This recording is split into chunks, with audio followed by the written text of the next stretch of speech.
Hey, I'm Andrea Nguyen, cookbook author and cooking teacher. I've been doing this work for God officially over 15 years.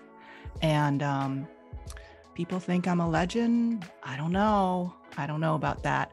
And I'm just happy to be here talking with Ken Nguyen. And I've written 6 cookbooks. So the most current cookbook that I have out is called Vietnamese Food Any Day. And that's because I want you to make food that's Vietnamese anytime you want, just not on the weekends when you think it's a project. I'm just delighted to be able to, work on food and talk about it. Welcome to The Vietnamese. I'm your host, Kenneth Nguyen.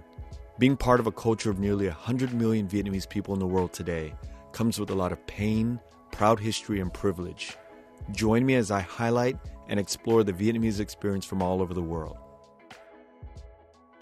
Thank you. What does it mean to be Vietnamese to you today?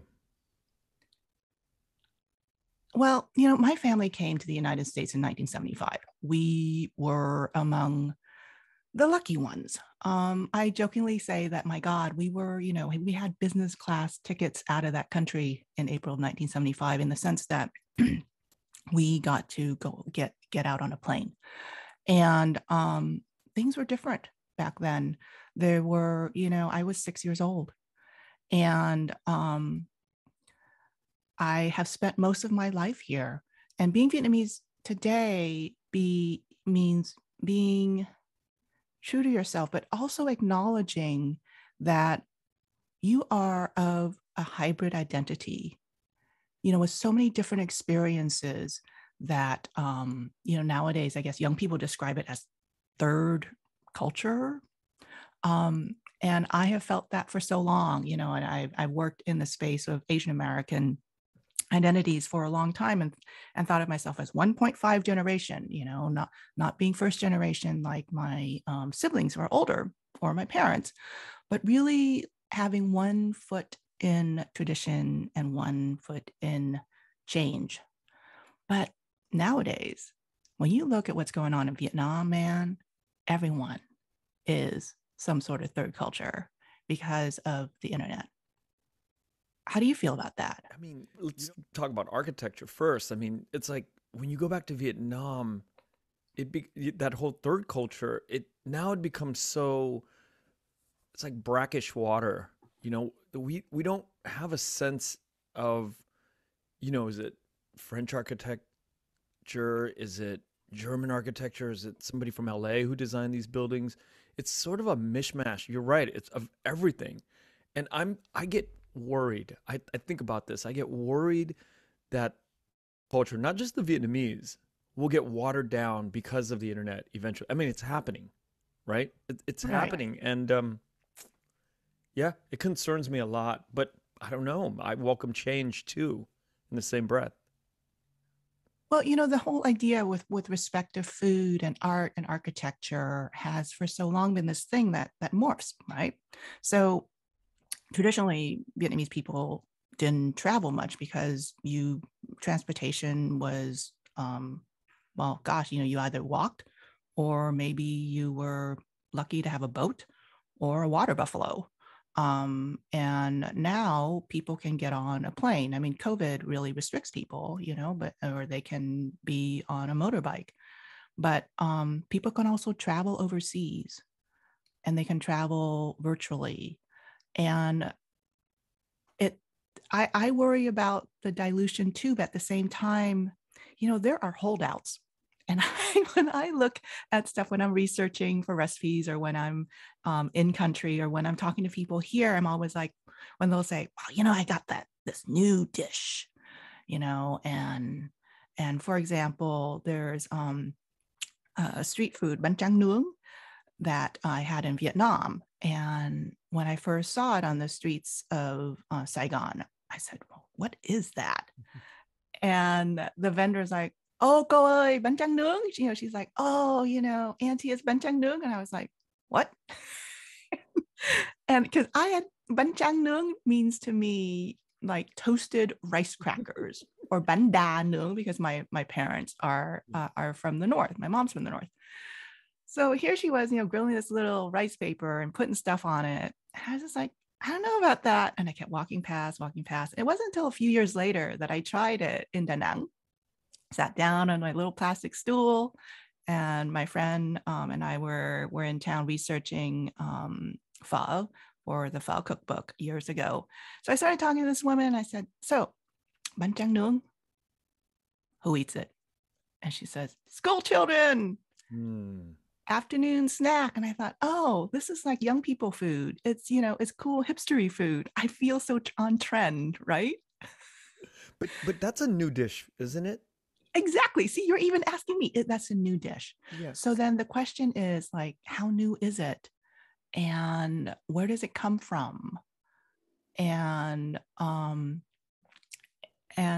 who is eating it? And it's okay to have that dish. Is what I go through my mind. It's all right. Yeah. You know what you just said about I can't get off this holdout idea. You said there's holdouts out there.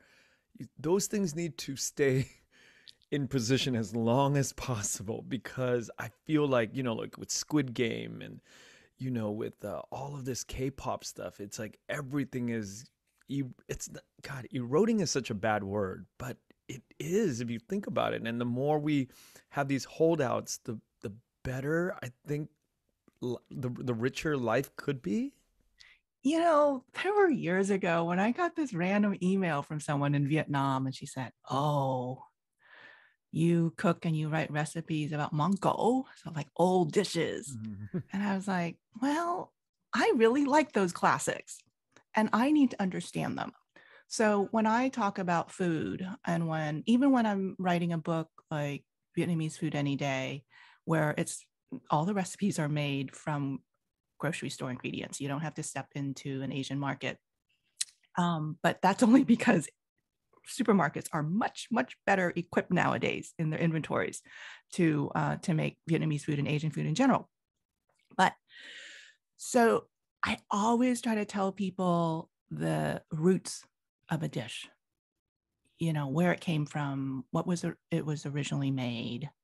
And for that book, because some of the dishes, for example, like no churn Vietnamese coffee ice cream, doesn't really exist in Vietnam. I couldn't translate it and give it like a Vietnamese name, right? So I didn't have Vietnamese name for things. And there were people, like white people, who wrote me and said, and Vietnamese people too, they're like, I would really like to see like the Vietnamese name of that dish. And I was like, I couldn't really translate no churn coffee into Vietnamese. So, but so these are the things that go through my mind as I'm writing, because I want to stay true to the culture, to the foodways, to the cuisine, but I also want to let it be. And I want to be part of that evolution. So again, I guess going back to that idea of having one foot rooted in tradition and one foot, just really helping things go and move forward. I think that's very important. And I think that's why it's important to have podcast shows like yours, because we discuss these things. And we can keep it on record forever, or hopefully forever. Right. And I was reading a story the other day in the Guardian newspaper about a Vietnamese American woman who was a pop star in the 60s. I think it's... Yes. That was an incredible story. And I'm like, she is in San Jose and she kept it from her family for years. I called up the writer, Sheila Ngọc Phạm, I think. Yeah.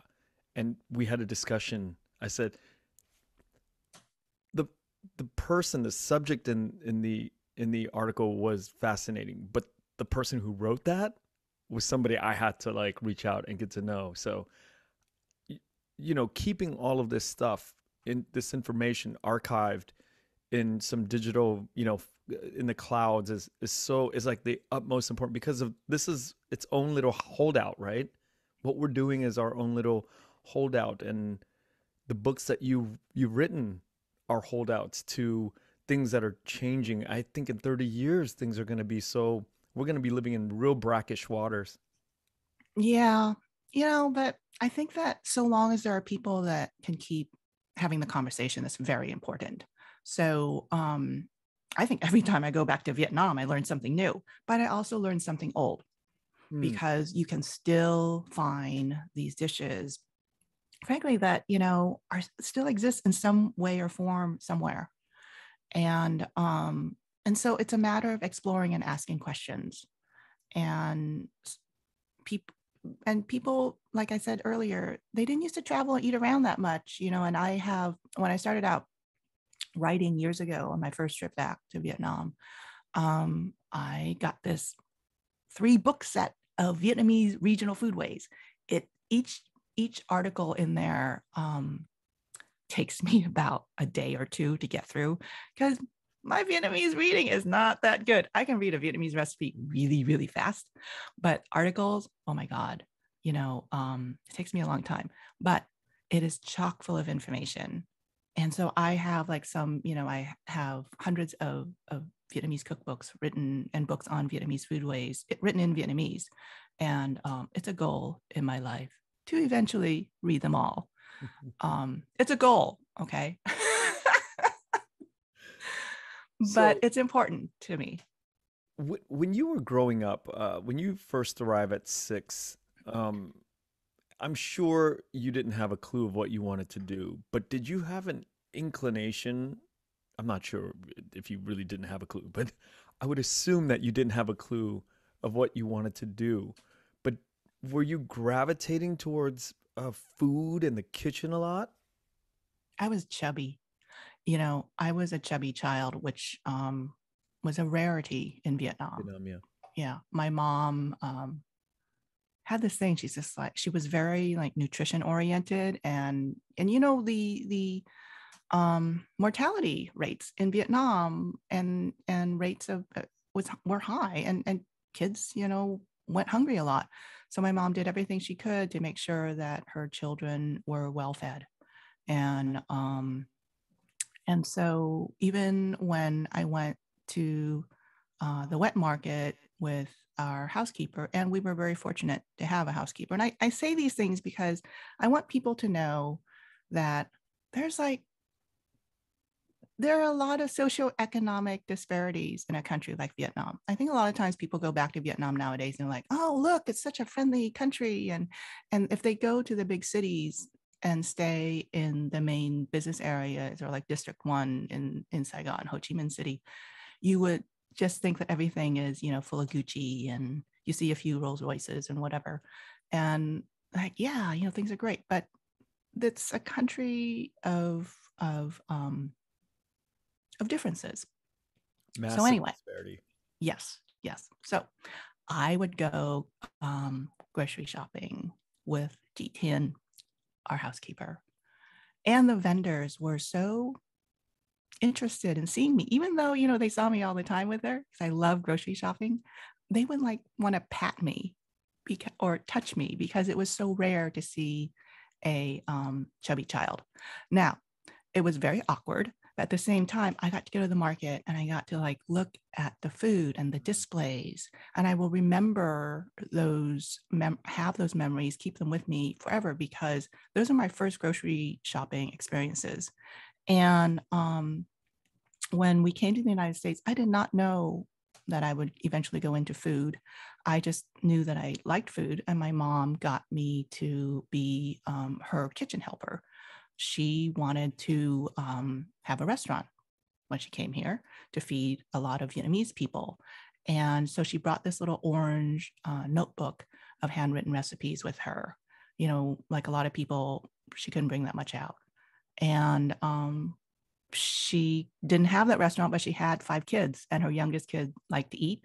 So her youngest kid got taught first how to make rice in a rice cooker. Mm.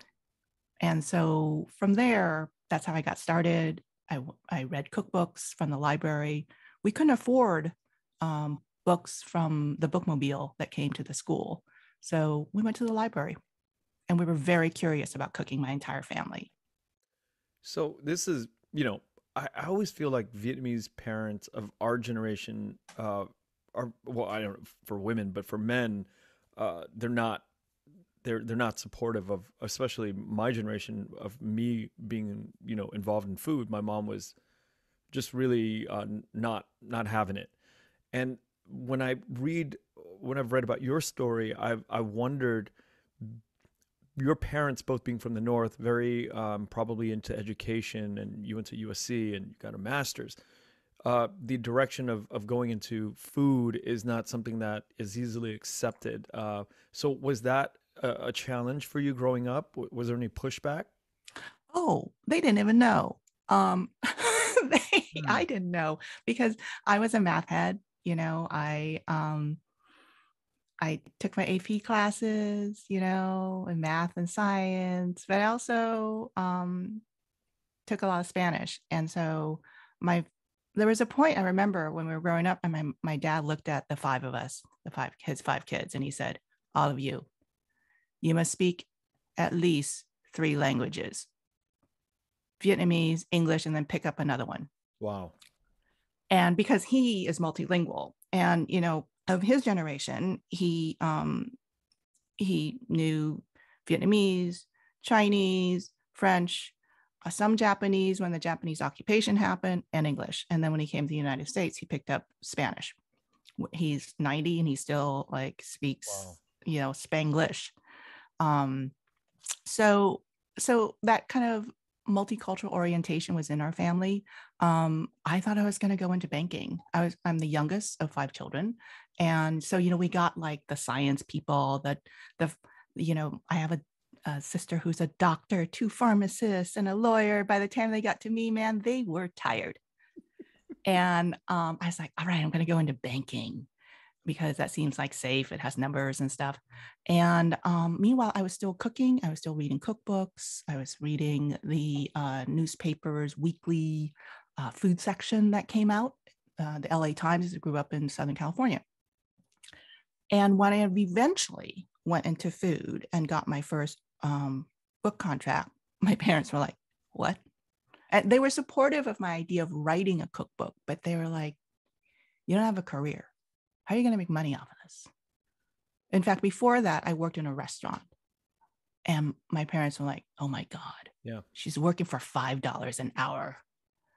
And I remember my mom saying, and my dad going, you went to USC, you got a bachelor's degree in business, you studied Chinese, you got that fellowship to go to Hong Kong for a year, and you came back and you took ceramics classes, and now you're cooking.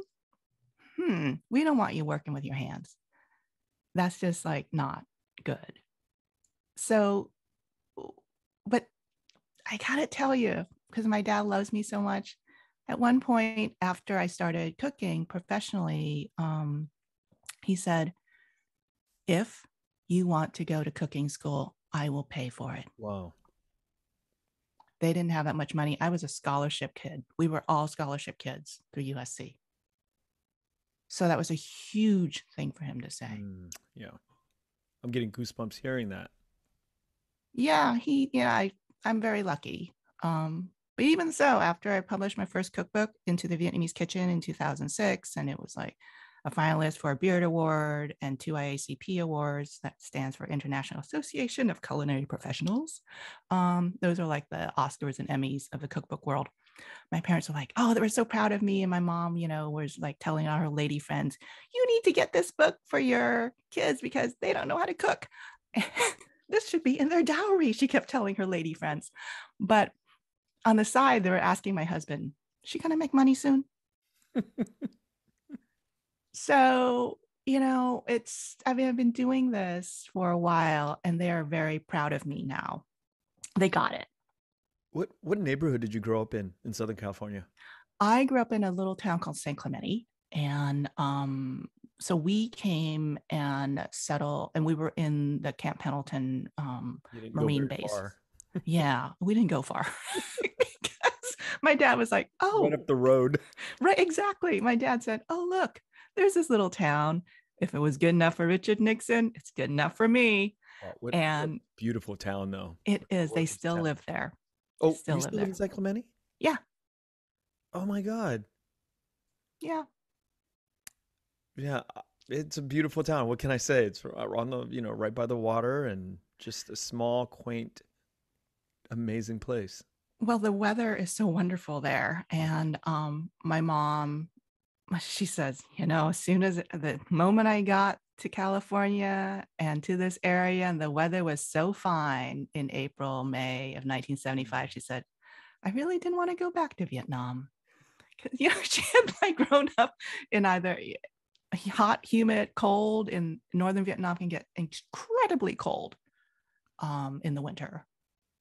I also went to USC, but I grew up in that neighborhood.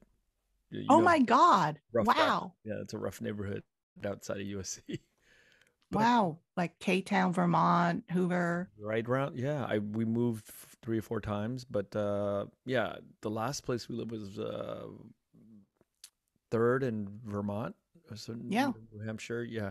But I grew up on Washington and Western, right off the freeway. Well, that is a rough neighborhood, but it's a neighborhood that teaches you what, America is. Yeah, so yeah, I like to talk about it a lot, but I like to talk about it with people who went to USC back in the day because, you know, from San Clemente to USC, the food variation is massive, right? Like the food gap, the types of food that you get is big. So, can you talk a little bit about that?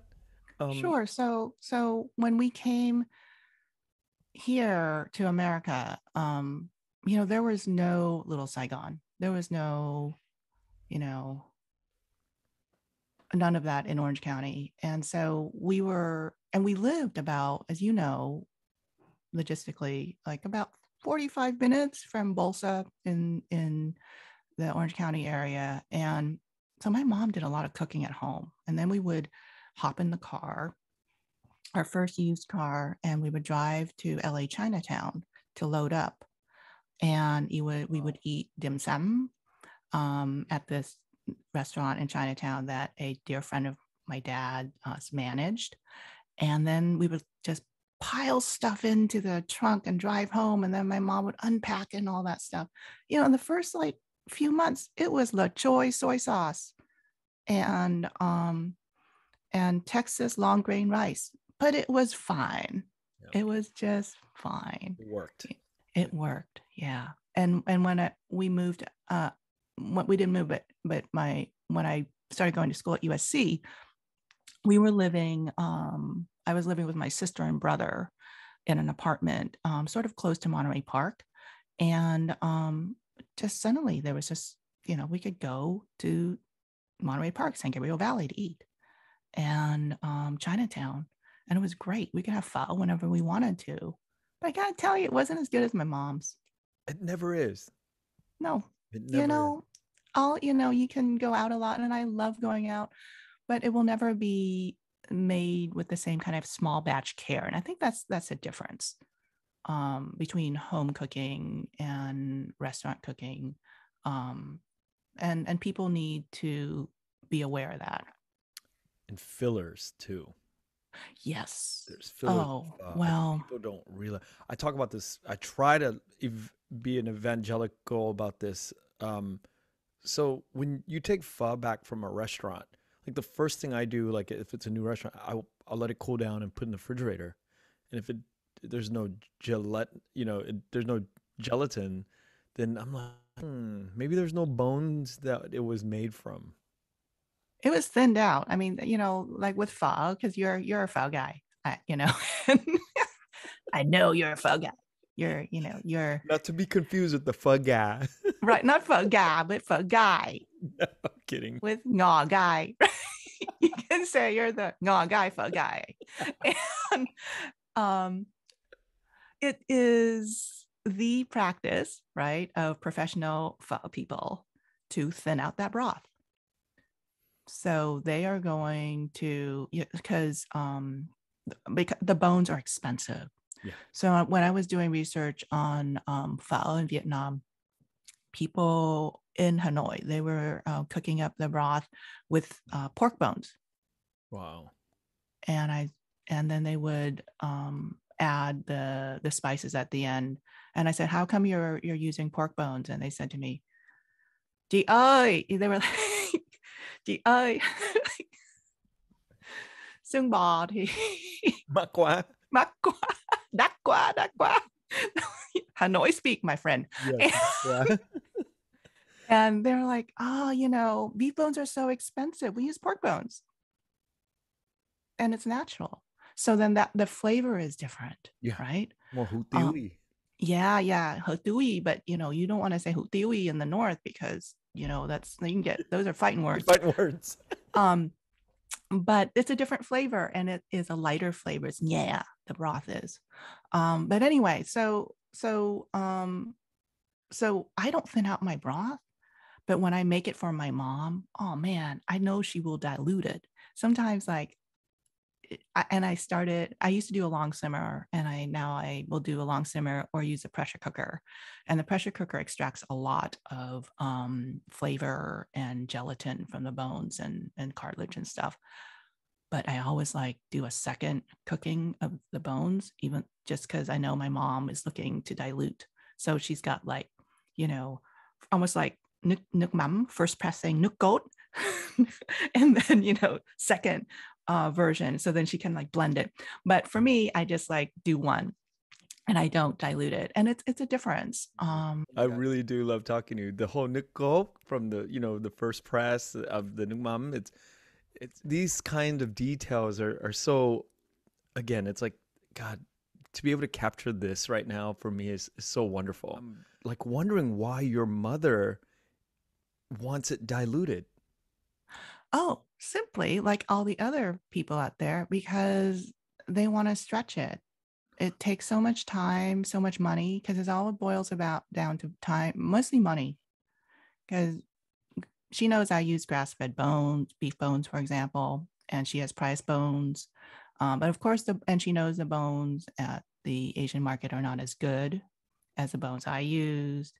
And she also shops at a regular market. And for anybody who has looked into the price of beef bones recently, they have gone up quite a bit at a regular market, because you're competing with pet owners and brothers for those bones.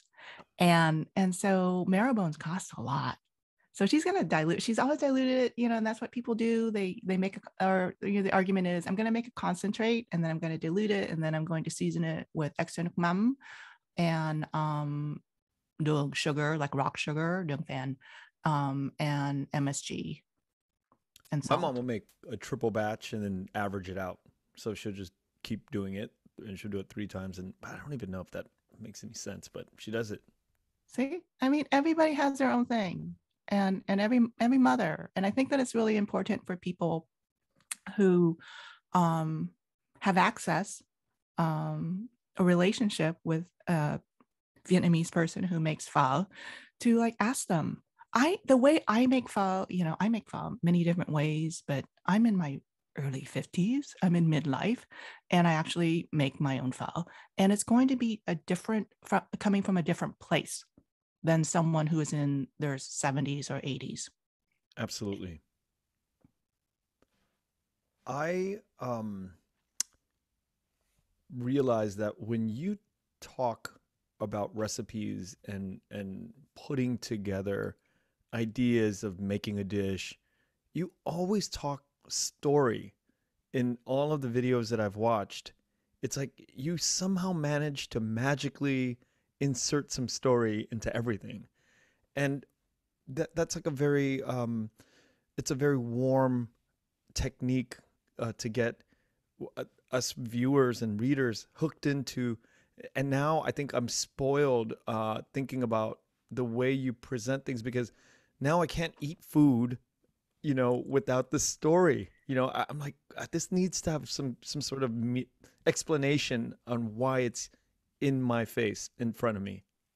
Well, I thank you for recognizing that, because I work really hard on providing the story, providing the context. And I think you probably recognize that because you come from a filmmaking and storytelling background. So for me, when I construct a cookbook, or when I pitch a story to a magazine or newspaper like the New York Times, I need a story. Why? Because the story provides context. For me, food is nothing without context. Food tastes better with context. You need that story so that people understand where that food comes from. And I think that, especially with, Asian food, there's like so much misinformation and disinformation about how food is made and what ingredients are, for example, let's take bột ngọt, MSG. People have so many weird ideas about it. I remember when I was growing up, when I was in Vietnam, even in Vietnam, back in the 1970s, people were like, oh, eat too much bột ngọt, too much MSG, you're going to get a brain tumor, and, and so I know you're cracking up right now, but I mean, it's like there were all these bizarre stories out there when it turns out that, the problem with MSG is if you use it too much. There has not been any conclusive evidence that it does anything harmful. Some people get reactions to it. You need to monitor that. But I remember, just going to eat dim sum in Chinatown with my boyfriend, and we drive home to our little apartment out in West LA. We're on the 10 freeway going west, and all of a sudden we're fighting. We are fighting so hard. And you know why? It's because, and as we get home, we'd be like, so that was an MSG fight? No, it was because there was so much salt and sugar and soy sauce and probably a little MSG. And then we were drinking so much caffeinated dark tea. So your system was on overload. And when you step into a Vietnamese market, like when I always go to the ones in Orange County, I stepped into some of them, and there is like an entire end cap devoted to flavor enhancers. Yeah. So instead of MSG now, we have, chicken bouillon powder. Mushroom powder, and its entire end cap. Yeah. So that is part of the cuisine. Figure out what you like, and it's okay to embrace it, is what I say to people. And if you want to use MSG, use a little bit of it to send things over the top, but don't be throwing tons of it into your food. So, there's issues like that about Asian food and cooking that just really kind of irks me. And then I have other pet peeves that we could go into.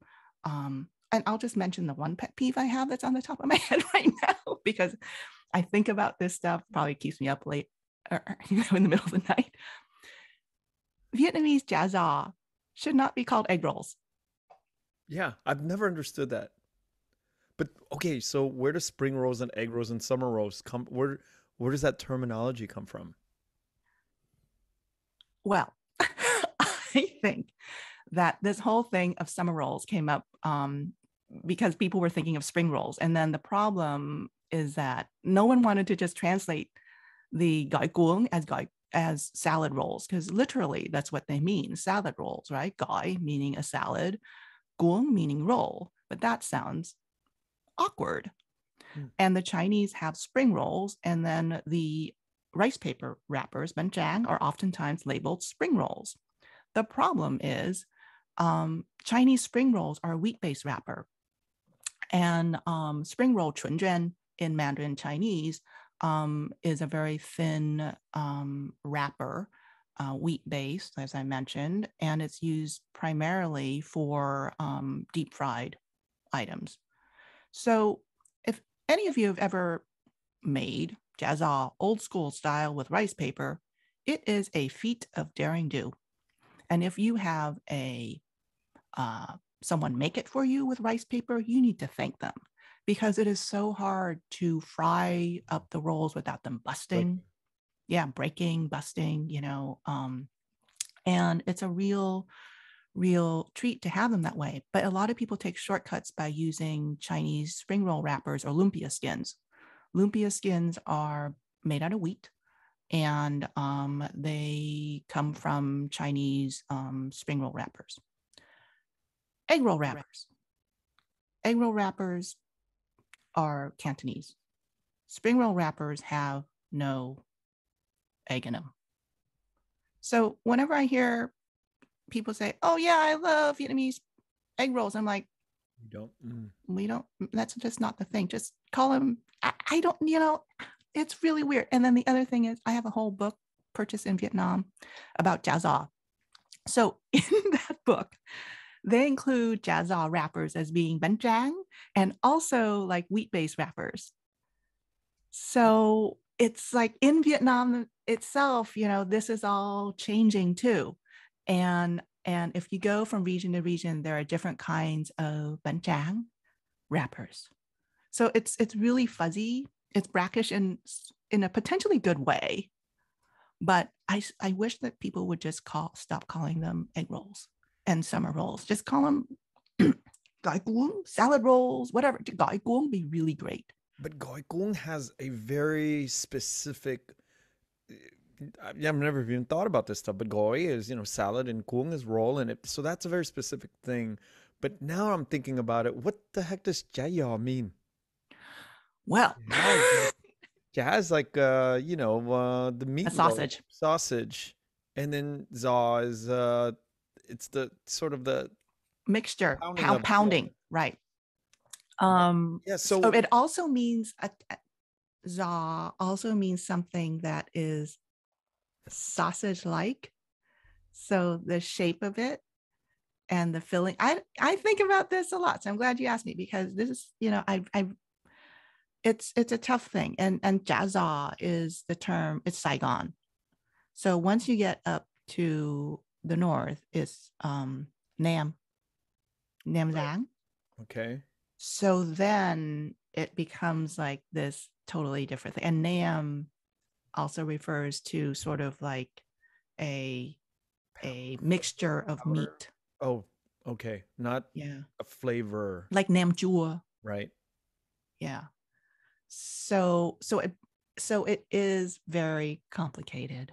Yeah, the etymology of the Vietnamese food. It's complicated. Very complicated but beautiful in a way. And when you unpack it, you think, oh, it's so Vietnamese. Everybody does their own thing, right? They're like, we're unified people, we're nationalistic. But then when you start talking behind closed doors, people are like, oh, I do it differently, or I have my own way. My region's, different, and my region's better, and my method's better. And look at how I've got this new method of making jazza. So they're always going rogue and off-road cooking. And, I that's the thing about Vietnam and about foodways. And it happens here in the United States. It happens all over the world where there is a Vietnamese community. Let's talk about this whole rogue thing. I mean, I have so many questions prepared for you, but we're going to take a sharp left. I have like 2 or 3 questions right here in my mind. Okay, so I make pho tacos for my business, but I was asked to make for 20 people a lunch, and I hadn't made them for many years. My guys make them, but I made them, and I wanted to spice things up, not just do it the way I normally do it out in the street. And I was talking to my good friend Chef Nguyen. He's a private chef now, but he was over at Rustic Canyon in Santa Monica, and I said, well, I want to like spice things up. I want to add like a pickle element to it. And he goes, no, man, that's not pho. And I was thinking to myself, okay, in Koreatown, they started, I don't know if this is a Korean practice or is it Vietnamese from Vietnam, but you put han yum, right? So you put the onion in. So where did that come from? And so I was thinking, well, I'll phang ra from that to make oregano, whatever. I wanted to make it, I just wanted to make it pop. And right. So, you wanted that tart element in your taco. Yes. Yeah. Right. Yeah. So just wanted to deviate from pho just a little bit. But then now this is an actual question that I prepared for you. Like, at what point are we allowed, and I know the answer, but I want to kind of hear your thoughts. At what point are we allowed to really deviate without the town jumping on you and bringing their pitchforks out and saying, yo, that's not Vietnamese anymore, and right, you're now appropriating it to do something crazy, and that's not cool. Yo, that's không đúng, right? Yo, that's not right. Dude, what are you doing? You're charging me for this pho taco. Yes. But I'm going to go and have that pho burrito from somewhere else. I think that I don't know if he's still making the pho burrito out on an is it on Olympic? Yeah. Yep. Yeah. Have you had it? Yes, I have. It worked Yeah. because he's like, doing making putting the pho content inside a burrito, and it is the sauce and stuff for the hoisin riffs off of Singaporean popia rolls. So I totally got it. So I dealt with pho specifically in an entire book. And the thing is that and so pho is like this sacred thing in Vietnamese cooking, but it is not sacred at the same time, in the sense that sometimes when we are living in a diaspora, we tend to think of food traditions, particularly the ones of our heritage, as being fixed and stuck in some particular time warp. But yet at the same time, and I talk about time because when I went back to Vietnam and asked around about pho, there were places that did traditional pho, and then there were places that did new pho. And also it got me thinking, well, what is pho? Pho is this noodle soup dish. Pho are the bun pho noodles, and not just the noodle soup, but it's also the noodles themselves. And the noodles come as cut strands of noodles. It also comes as a sheet of like a rice noodle sheet. Bánh tươi. Bánh tươi, right? Bánh ướt. So in Hanoi, there is phở cuống, which are, thin sheets of freshly made rice sheets. So like, chow fun before it's like cut, with stir-fried beef and lettuce tucked into them. And you pick it up as a hand roll and you eat it.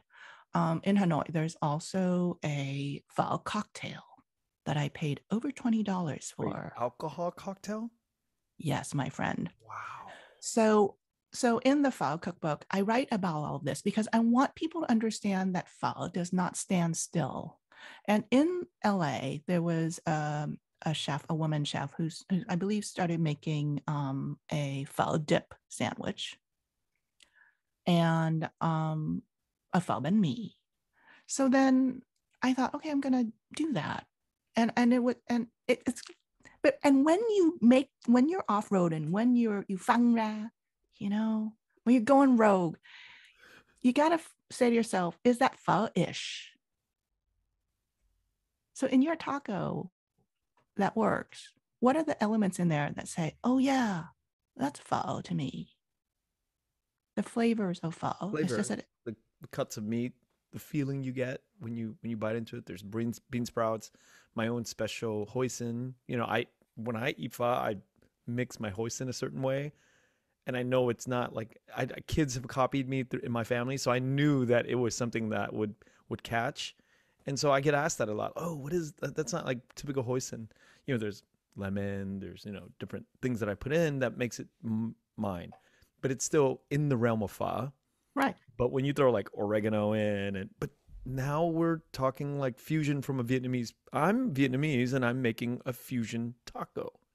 And But what is bad about that? Because this stuff is fusion anyway. right, exactly. Yeah. So for your purposes, what I would recommend to you is you turn those bean sprouts into a pickle. Zuza. Wow. So when I made my pho banh mi, I was like, you're gonna make pho. Let's say you make pho. What's a crunchy element, and you're gonna have a lot of bean sprouts around. So make, instead of a regular daikon and carrot pickle, take those bean sprouts and turn it into zuza, and use that as your pickle in your sandwich, and it's beautiful. I would do that. That is genius. The same chef and I have another discussion that I want to bring up. Do you put the spice bag in the beginning of your pho pot or at the end? Depends on how long you're going to cook it. So for me, because I'm home cooking, I put it in at the front end. I think that if the aroma stays there. I know a lot of people want, if you're doing it for cooking huge quantity, simmering a stock pot or using one of those huge, pressure cooker thingies for a restaurant, I would do it at the end because you'll get that aroma. I always season with, well, I don't always, with nước mắm at the end. I used to not do it at the end. And then I went to Hanoi years ago, and these two chefs who are really old school, who I really, really respected, said, "Oh, am I?" I go, we have your book. Or they didn't call me Am. It was like G or something like that. It was sort of respectful. And they're like, "Oh, sister, we have your book, Into the Vietnamese Kitchen. Stop putting nước mắm into your pho broth at the beginning." Or they said, "Why are you doing that?" And I said, "Because the flavor is really good." And they go, "No, do it at the end because the flavors of nước mắm will really come true." So I was like, all right. So I go home and I ask my mom, like, "Is that what you do?" And she goes, "Of course. Why do you like put your nước mắm in at the front end when you're brewing the broth? It always goes at the end after you strained it." And then once I started doing that, so in the pho cookbook and now in all of my other recipes for pho, I always have that seasoning at the end because that's where the umami expression of nước mắm comes into play. And it really, sinks in to the pho and pops at the same time. Yeah. So, that's the thing with the spice. Yeah, you lose that brightness from the fish sauce Yeah. in the beginning. But then it's like so now I've sort of transitioned. I put the pho, so 2 hours into my pho pot, I'll put the spice back in, let that roll for about 2-3 hours and let it do its thing. Take that one out, let it keep cooking, and then I'll pop a new one in at the last 2 hours to get that. Oh, wow. Yeah. How much and how long are you cooking? I cook for about, I don't know, 7-8 hours my broth. What quantity are you? Khoảng chừng 15 tô. 15 tô is About, you're brewing like, so each one, so 15, and each bowl you're using what, 1.5 to 2 cups of broth? roughly, yes.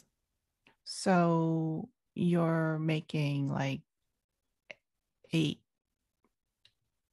quarts, right?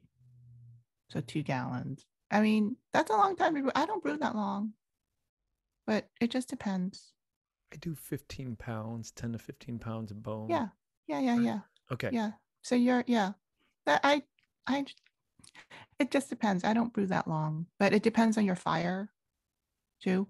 Also, it takes a long time to bring water to a simmer in a pot that big. Right. Because you're simmering in like what, a 25 quart pot, 4 or 5 gallon pot. Mm-hmm. Yeah. So imagine one of those Home Depot buckets. Yes. Full of stuff that you're bringing to. That's exactly it. A simmer. It takes a long time to do that. And then we freeze our broth after it cools down, and we use it throughout the week. Service. Yeah. Well, no, that's home cooking. But when we do pho tacos, we don't do that. We don't cook for the broth. We cook just to the meat, enhance the meat. So we triple everything. Everything is, triple. It took me a while to kind of get that because I was biting into the meat. I was like, this just tastes very bland, right? So then you got to crank up everything to penetrate the meat. So when you chop it up, there's like that sweet spot where it's like not too salty, not too bland, but right when people eat it, because there are juices that are coming out of that meat that it still needs to be balanced enough where you bite into the meat and there's a strong hint of it, but then the broth is coming out. There's juices that you want, like birria, right? And so it took a while to kind of develop and come up with it. So now we don't get everybody comes away eating the pho taco like, okay, this is legit. Legit, but but it's pho-ish. Yes. So you can just say this is pho taco cuốn or something. I don't know. So Vietnam got, I mean, this is my own opinion. I wrote a 40-page thesis paper, and I can't remember where it is. I can't find it, but for one of my classes, my graduating classes at USC, it was the fusion of French and Vietnamese food. I feel like we got lucky. Vietnam got lucky that it was the French that came in and not the Brits. Can you imagine? And I wanted to talk to you about that. That would be a dark history, wouldn't it? I mean, on top of the colonial, period, and we'd have this shitty food. But we Yeah. got fairly lucky with the French, didn't we? Did we not? Or how do you feel about that whole period? There's colonialism has come to Vietnam in so many forms. And so the Chinese were in and out of Vietnam. And, the French were there, the Portuguese were nearby, the Dutch were nearby. There was trade with India. There have been ancient coins from Rome discovered in an archaeological site in the Mekong Delta. And so, in terms of who, and then the Japanese had power in Vietnam during the 40s. So, it's like, which is the lesser of evils? I don't know, in terms of formal Western colonization, I think your question is. And I never thought of it like, oh boy, the British were in India and had a lot of impact, let's say Hong Kong and elsewhere in Asia, which was the better colonial situation. If you were to like, which would I want? To be French, baguette or scones. I don't know, We have crepes that came out of it. I would go French. There's a romanticism about that. But I just think that history is what it is. And I'm not saying this to skirt your question. I just think that the Vietnamese, we have a knack for cultural survival. We have a knack for appropriating the best of other cultures and turning it into our own. So even if the British had somehow come into power in Vietnam, that we would have done something. Yeah. And with bangers and mash. I don't know that much, so I could be like speaking out of turn there. But I think that we would have done something that would have been quite remarkable, because Vietnamese people, man, we hustle. We are creative spirits. We are cultural survivalists. And that has happened for much, much longer than these European, Western people have been in Asia.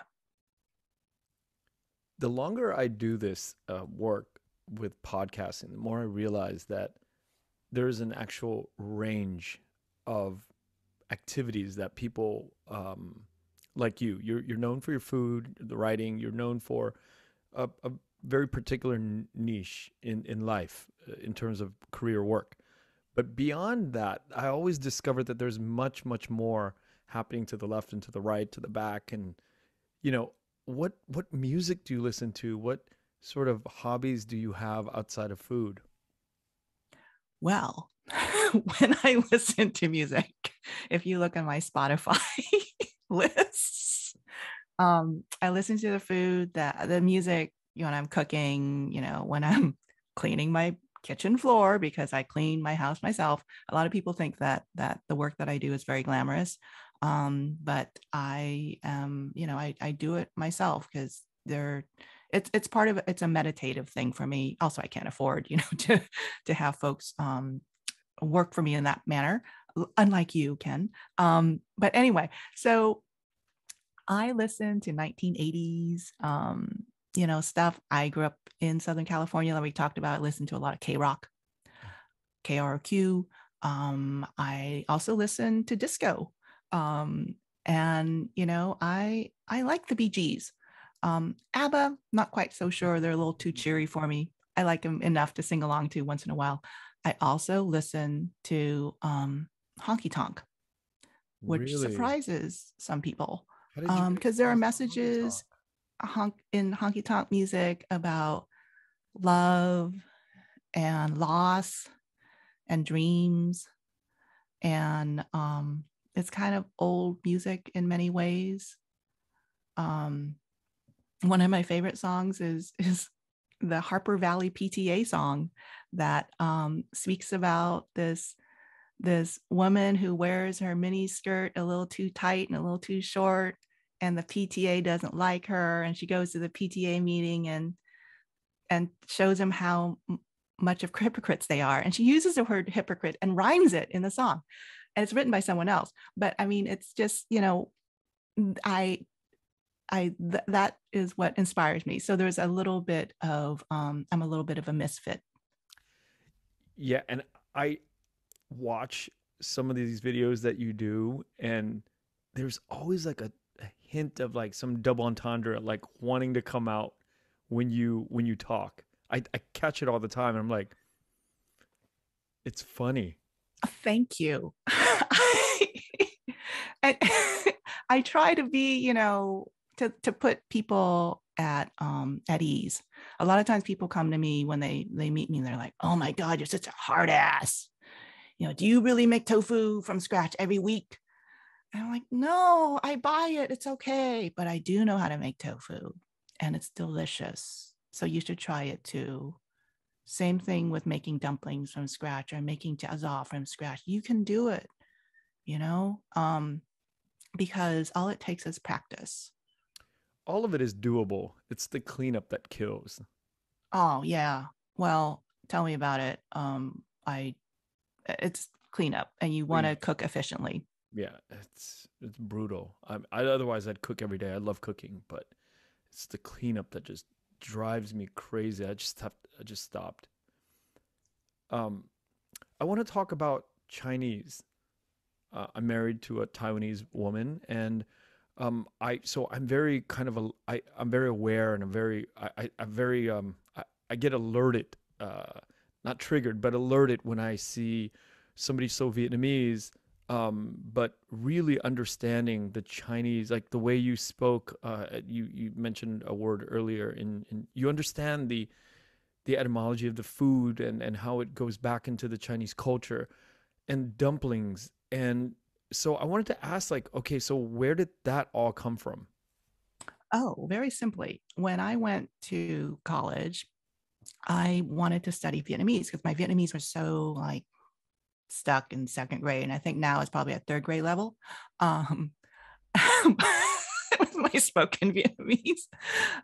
But there were no Vietnamese language classes in college in 1986 when I started my undergraduate work. And so I was like, you know what?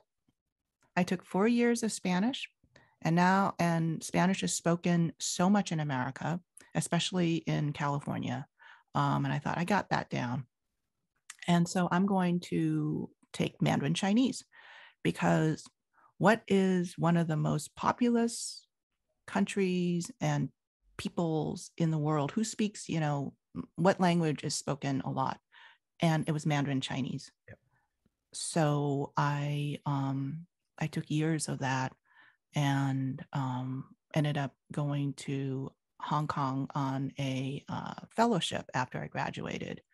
And so Chinese is great for learning the roots of so much of what Vietnam is. Again, the Chinese were there, but the Vietnamese took their characters and said, we're going to Vietnamization, turn them into Vietnamese terms. And they added all of these extra strokes and created their own pronunciation and came up with the Nom language, which unfortunately was very limited because of its complexity to very literate, highly literate people. Right. So, but, I feel like there's the Chinese diaspora there. part of what Vietnam is. And so many people gravitate towards the French. And I'm like, back up, Yep. back up a few centuries. Yeah. It's a really controversial topic in my family. They don't like to hear that. When I was in Taiwan researching tofu, I ended up with my friends tracking down a Taiwanese man who made tofu in in the mountains outside of Taipei, and he was married to a Vietnamese lady. Yeah, there are a few 100,000 Vietnamese living in Taiwan. Yeah. Yeah, I mean, British and American, Chinese and Vietnamese. I mean, that's sort of like the deviation. The language probably a lot has more, but culturally, that's kind of how far I feel like we've gone. A lot of our traditions and foods, and we share a lot of that DNA. And I do have to, let's acknowledge the Chinese treatment of Vietnam over the years, because it has been brutal at times. Yes. And I can certainly understand why Vietnamese people, particularly people of the older generation, would feel animosity towards the Chinese. And at the same time, I have Chinese American friends who were not treated well after the fall of Saigon, and their families were stuck in Vietnam. At the end of the day, it's about the people that and them as individuals. You're not, when you're dealing with someone, your relationship with your wife is not about the relationship with mainland China or Taiwan. It's about her. She does not represent them. Abusive Taiwanese men treating the Vietnamese women, and yeah, it's not. Yeah, you're right. It's human to human. Yeah, and I think people understand that. In my family, many years ago, I had the opportunity to visit with a relative who, in my father's family, his cousin had become the political commissar and 4-star general of the Northern Vietnamese Army. So he wielded a lot of power. And when my husband's white, he's a political scientist. When we visited with my father's cousin, who my father had not seen since the late 40s when they parted ways, we're sitting in his home in Hanoi, and the man says, and he's wearing a beret, and he says, we never had problems with the American people. And he had his hand on my husband's forearm, and he said, we had problems with the American government. And what is important now, and he was speaking to both my husband, an American, as well as my father through us. He said, what is important now is that we are family. So, history, a lot of shit goes down historically. And I think that we need to know our history, and we also need to focus on the present and focus on how do we deal positively with what we have at hand today. And it all goes through conversation. I think, and I feel the more we have conversation, whether it's, Vietnamese Americans and Vietnamese Americans, or Vietnamese Americans and Vietnamese from Vietnam, the more conversation we have, I think the more human we find ourselves becoming. And I think separation of time and space and location, just it creates this distance. And I thank God for this digital sort of transport of ideas. It allows us to really get closer, but it also is making us, with the algorithms, very separate as well. But I think we just need to have constantly just more conversation with all sides. Yeah, we need to talk about these things, and I think that as I've spoken to a lot of Vietnamese Americans who are in their 30s and 40s, and sometimes their parents don't want to revisit the past. Sometimes they don't, it's so painful. And hopefully over time, that pain will diminish enough so that they can share their family's histories with their children, because those stories and that legacy will die with them if their family members don't know what they did and how they got here to America. And that's very, very important for every family to have that information written down. There used to be family histories in Vietnam, books and books and books of them. Each family had, going back generations. Vietnam was a beautiful place and very modern in the 70s before it all crumbled. It was a gorgeous place, and it reminds me of sometimes you read about Lebanon, Beirut, in the 60s and 70s, being and Afghanistan too, before us humans destroyed each other, and beautiful places that were full of culture and full of life. Yeah, it was beautiful, but it was also screwed up, and politically, socially, there are a lot of inequities that we spoke of earlier, and something change needed to happen, and I hope in the future that there will be positive change, so that that many people in a country like Vietnam can have healthy, decent lives. Yeah. I have a question about inequity, which is, I I get into these discussions with other chefs sometimes, and I'd love to hear your point of view. The the idea of upscale Italian, upscale French is everywhere. It's present everywhere you go. Where's our upscale Vietnamese restaurant? Where are those here in the States or California? We have a lot of regular restaurants. We have a lot of places that serve We have a lot of guan. We have a lot of joints Mhm. and a lot of Joints, mom yeah. and pop places, a lot of delis, a lot of bakeries. It's And very, I haven't talked to the crustacean family yet, but they've managed to kind of like set the bar for that kind of that for their niche, but that's not entirely Vietnamese, right? I mean, that's yeah. So where is this? Why is it not happening yet? I have seen it in Seattle at a restaurant called Monsoon. They're casual nice. And casual nice means like so I guess that we should back up and say like upscale. What do we mean by upscale? Are we talking like You're there's gonna ask me that. how do you your friends define upscale? Okay, okay. God, this is so embarrassing. My friends make fun of me all the time. I love Houston's.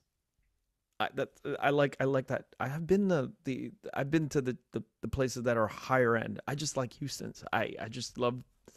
I have a very emotional connection to it. It's my family's last meal before my father passed away 10 years ago.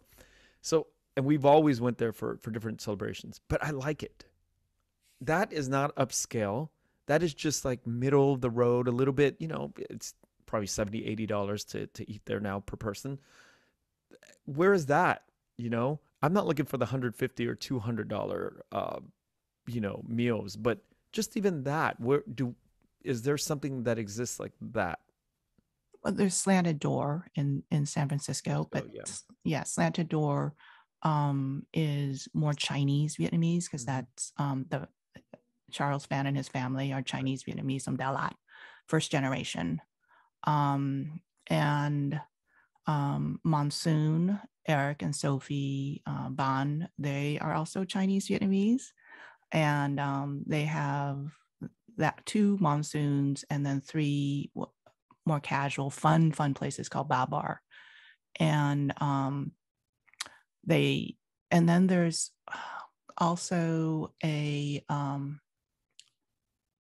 young man in DC. Oh my God. And I'm so terrible to forget his name. oh God, and you're like asking me. Um, Sorry, I don't mean to put you on the spot. let me look him up. No, seriously, just give me a second here.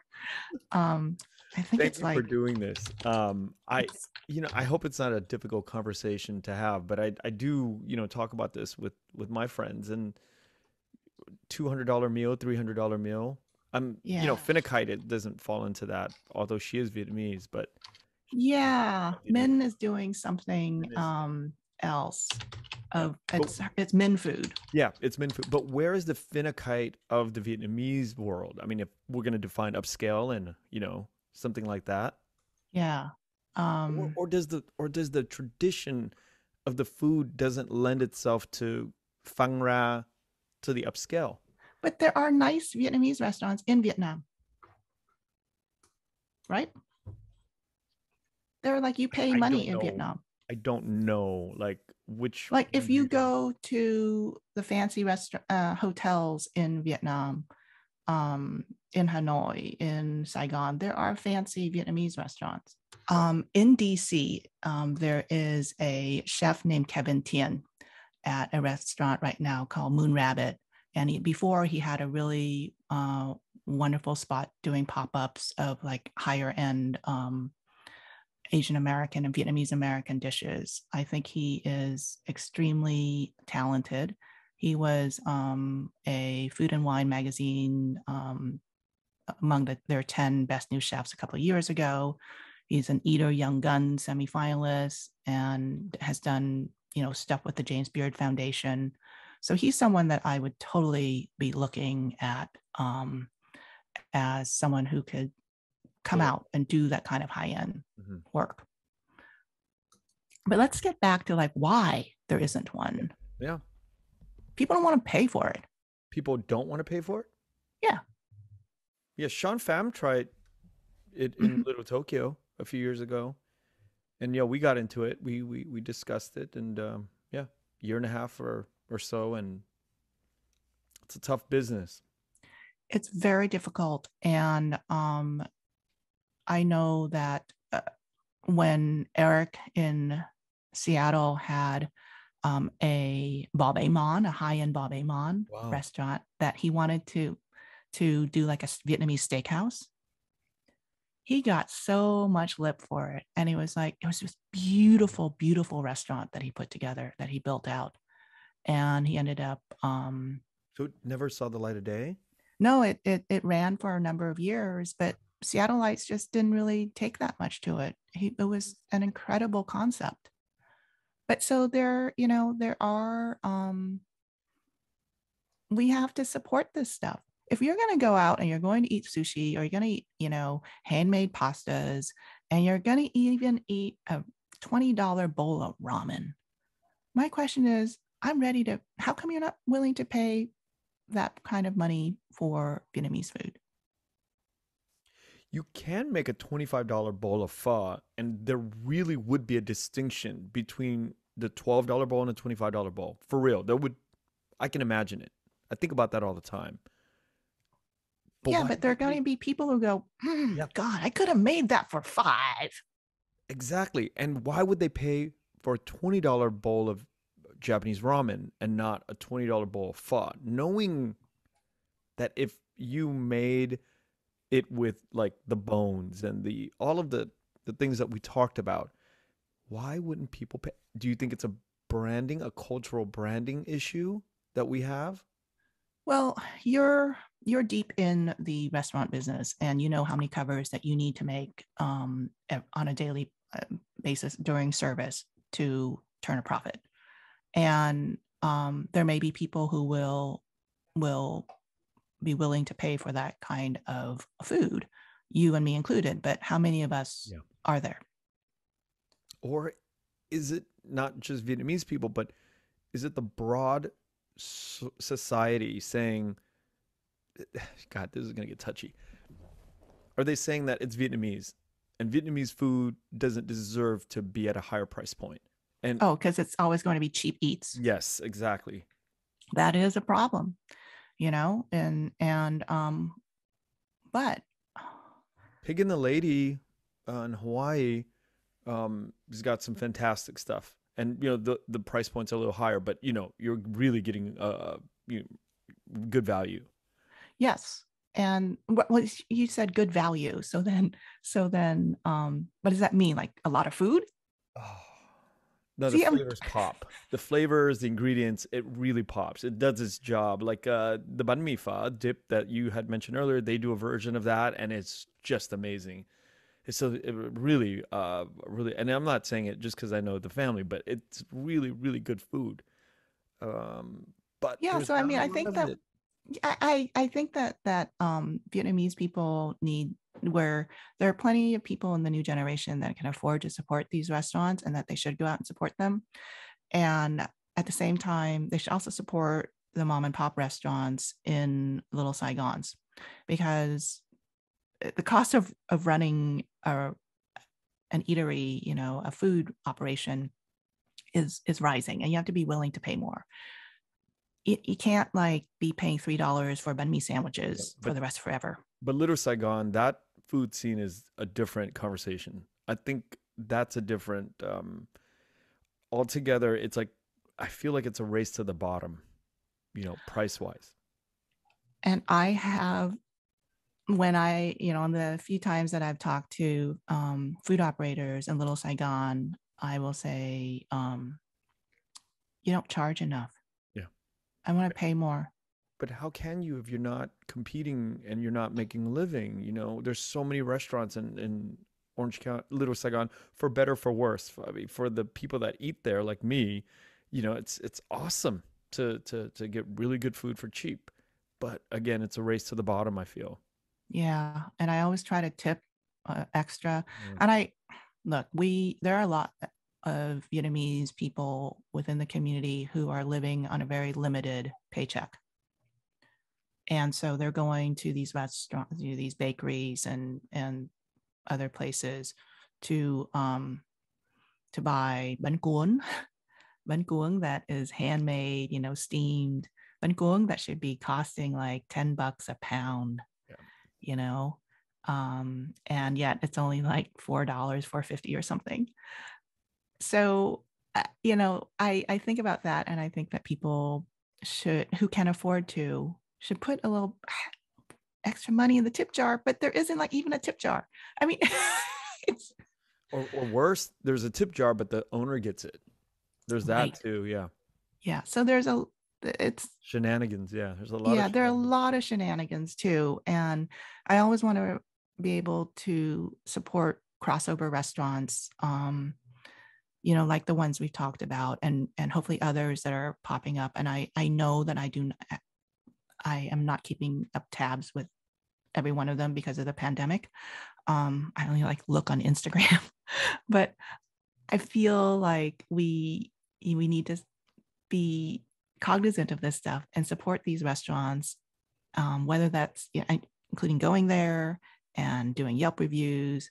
But my ability to say, oh yeah, well, we pay more. Also be cognizant that we're sitting in a very luxurious elite place. Yeah. I'm very aware of that, and almost apologetic for it sometimes. Um, I want to ask you a very quirky question about Mazi.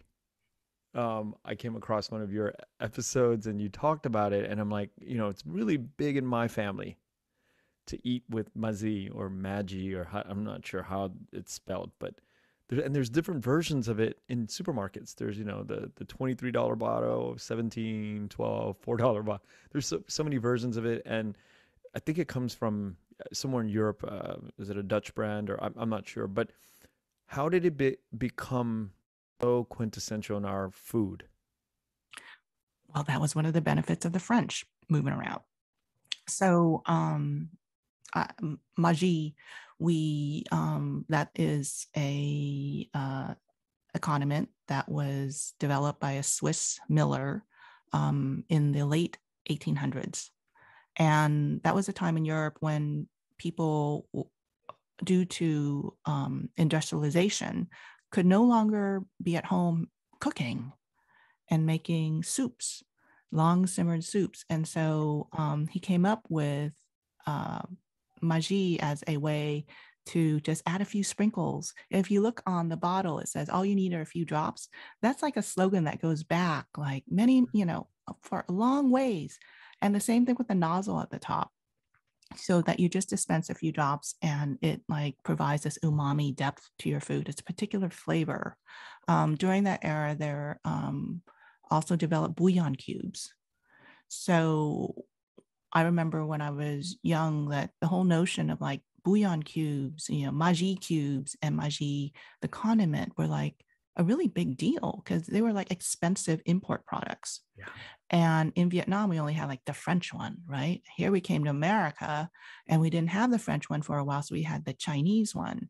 Well, maji was like so popular in Europe. And as Europeans traveled throughout the world for trade, colonization and stuff, maji went with them because it was a great way to provide instant flavor. So as a result, there are so many different versions of maji developed for different cuisines. So there's the Mexican or Latino maji, and there is like there's a Latino maji. Yeah, it's thicker. There's a German one. Wow. Yeah, I believe there's one in the Middle East. There's a Chinese one, and in Vietnam now, the maji there is considered as soy sauce. Yeah, and that's another thing I wanted to talk to you about too. It's not a soy sauce, right? Maji is not a soy sauce, but it's kind of interchangeable on the dinner table at my house between, I mean, I eat it interchangeably with things that I do dip with soy sauce, but it's not, right? It's very different. Yeah, maji has its meaty flavor. It comes very close to Bragg's liquid aminos, but with a little bit more intensity and a little sweetness to it. Whereas soy sauce, that is that is soy sauce, and it's fermented differently. It doesn't. There are two different sauces in my kitchen, and I use them each for different flavor profiles. Yeah. But at the table, yeah, you put a little maji on your rice or a pat of butter, and you're like golden. Yeah, I mean, you go to eat banh mi at different places throughout the country here in the U.S. And in your video, you said you were doing a chicken, I think chicken banh mi, and you put mazi, and I was like, if you go to a place and it doesn't have this, it's not banh mi for me. Correct. That's the flavor of banh mi. People, flavor. When I wrote the banh mi handbook, people are like, "Oh, it's all about the bread." And I was like, "No, it's kind of like everything, but you need to really have the maji." Yeah, you have to have it because otherwise, it doesn't give you that sort of that depth that makes the meat and the pickles and the hand whipped mayo come together. Because without that, for me, it just like the killing hole, the spirit, the soul of the banh mi is not there. It's just yeah. But I interviewed a Vietnamese banh mi maker years ago for a story, and she was my age. She made all her own pate, her za, and her mayonnaise. She got the bread delivered twice during her 3-hour shifts daily. And when she made my banh mi, she whipped out her bottle of Vietnam-made maji. Yeah. And she put it on there, and I said, "Oh, you're using maji?" And she said, "What?" And she said, "Oh, đây là nước tương. This is soy sauce." So it's a different maji in Vietnam right now. It's much lighter than the maji that we get here, whether it's Chinese or the French version. And it's being marketed in Vietnam, in the motherland, as soy sauce because they want people to use it as soy sauce. Wow. When you think about that, that's going to change the flavor profile of a lot of different dishes. It's nuanced. Very. I don't think my mom makes the distinction in her head either. But yeah, we have Jung opla. We have to have mazi. We can't eat it without it. Right. It's maji and black pepper on your fried eggs. Yes. Bao, dip it in maji and black pepper. You have a blog, and I've read through a few articles. You respond. It seems like you respond to everybody. I do. I mean, yeah. I mean, Incredible. yeah, Where does that come from? Like how does that? Where's that philosophy come from?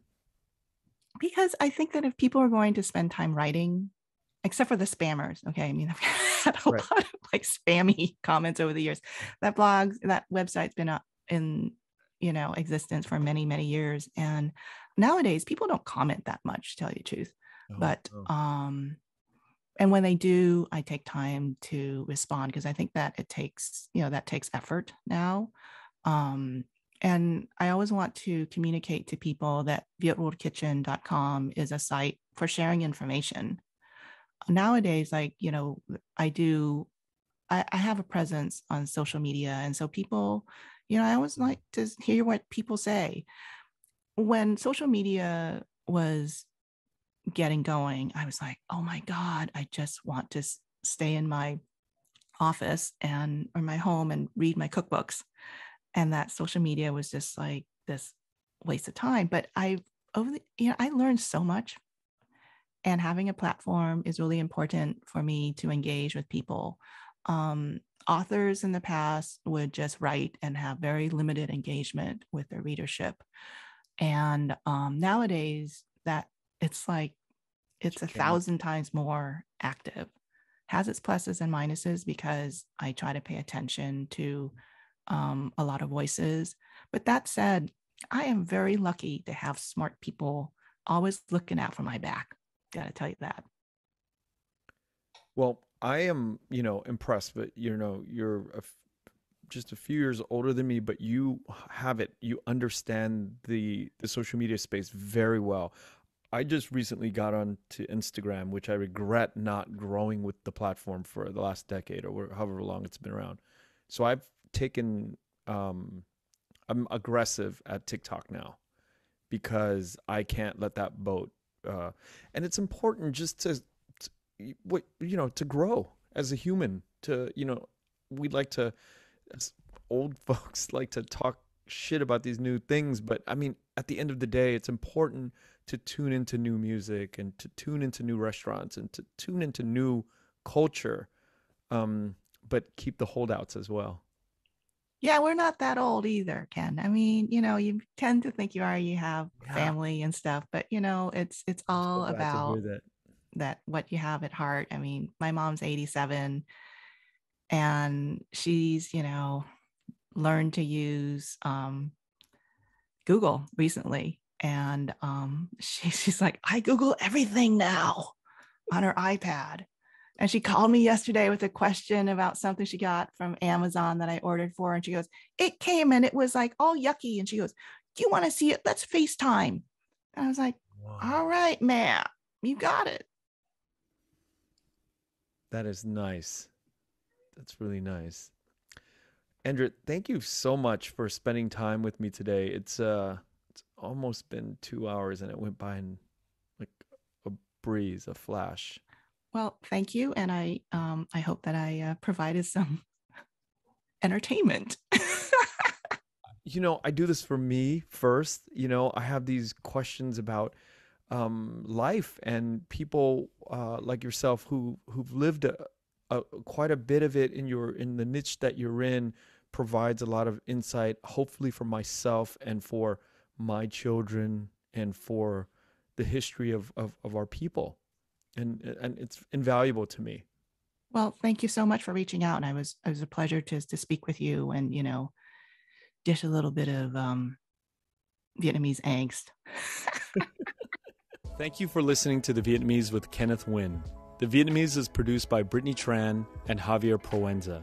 Special thanks to Jane Nguyen, Catherine Nguyen, Tina Pham, Sydney Jamie, and Christo Trin.